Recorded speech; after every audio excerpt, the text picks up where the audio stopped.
再来看新北市康桥国际学校寿光校区300个高一学生骑脚踏车进行全国成人礼活动哦。昨早起10点外，骑经过中华的鼻头，和一台颠倒向的轿车撞到，有7个学生轻重伤。着伤上严重一个细眼的学生哦，昏迷指数只有3，抢救了后已经进步到8，性命现象是真稳定。今仔这学生嘛转移转来台北台大病院继续治疗。 新北康桥国际学校寿光校区的学生，对台中大的饭店准备坐游览车要去苗栗德南。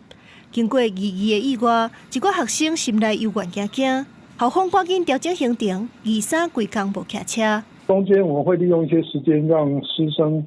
做一些互动，然后让老师能够去多关心一下学生的心理状态。校方表示，7个受伤的学生当中，6个伤势较轻的，已经由家长接转去，也是转移转去台北的病院治疗。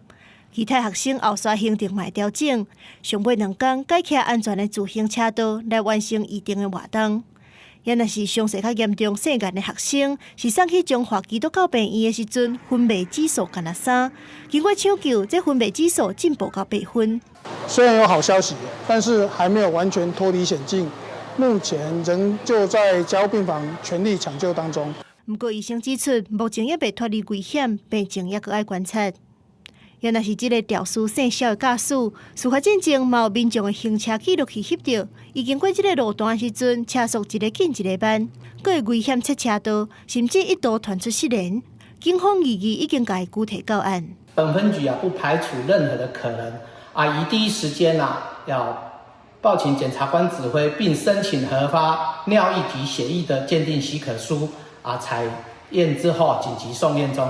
警方表示，嫌犯拒绝夜间侦讯，会赶紧完成笔录了后，依照涉嫌过失伤害甲公共危险罪，移送中华检方侦办。公司新闻综合报道。